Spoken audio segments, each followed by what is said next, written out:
Perkenalkan, saya Dedi.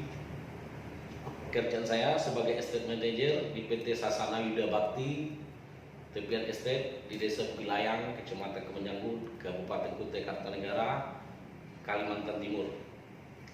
Pada video kali ini saya akan membahas mengenai laporan keuangan dari materi yang saya tonton dalam video tersebut. Kemudian informasi apa sajakah yang bisa kita dapatkan dari laporan keuangan ini dan mempelajari bagian-bagian penting yang ada di dalamnya.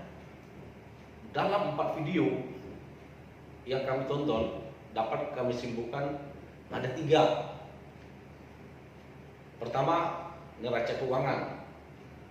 Kedua, laporan laba rugi. Ketiga, laporan arus kas. Dan mari kita simak video berikut ini. Laporan keuangan adalah dokumen yang tertulis menyatakan kegiatan bisnis dan kinerja keuangan dari suatu perusahaan. Laporan keuangan menyediakan kumpulan data yang berisi informasi mengenai kinerja keuangan, arus kas, kondisi perusahaan saat ini.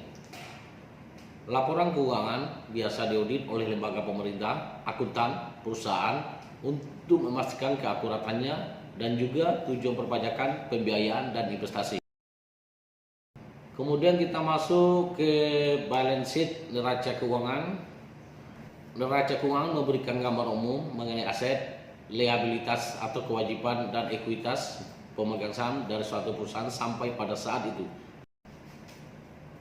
Berikut adalah formula neraca keuangan. Aset sama dengan liabilitas plus ekualitas untuk mengidentifikasi nilai total dari neraca keuangan.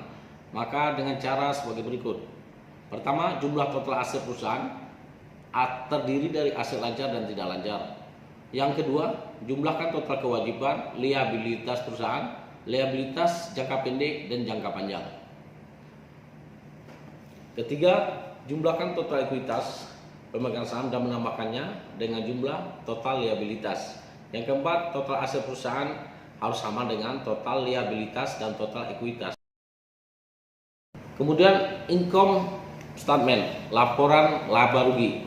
Berbeda dengan neraca laporan laba rugi menunjukkan data hasil kinerja perusahaan hanya pada tahun tersebut saja, yaitu 1 tahun untuk laporan keuangan tahunan dan 3 bulan untuk laporan keuangan kuartalan. Laporan laba rugi memberikan gambaran mengenai pendapatan, beban, laba bersih, dan laba per saham perusahaan. Biasanya dibutuhkan 2 hingga 3 tahun untuk perbandingan.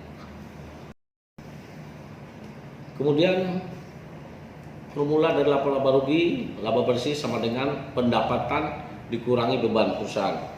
Dengan cara yang pertama, jumlahkan semua pendapatan atau penjualan untuk periode tersebut. Yang kedua, jumlahkan semua beban dan biaya pengoperasian bisnis perusahaan.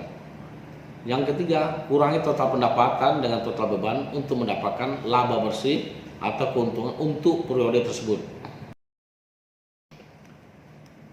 Selanjutnya, cash flow statement laporan arus kas. Laporan arus kas digunakan untuk mengukur seberapa baik perusahaan menghasilkan uang tunai atau cash untuk membayar kewajiban hutangnya, mendanai biaya operasi dan investasinya. Laporan arus kas merupakan pelengkap dari neraca keuangan dan laporan laba rugi. Sekian dan terima kasih. Wassalamualaikum warahmatullahi wabarakatuh.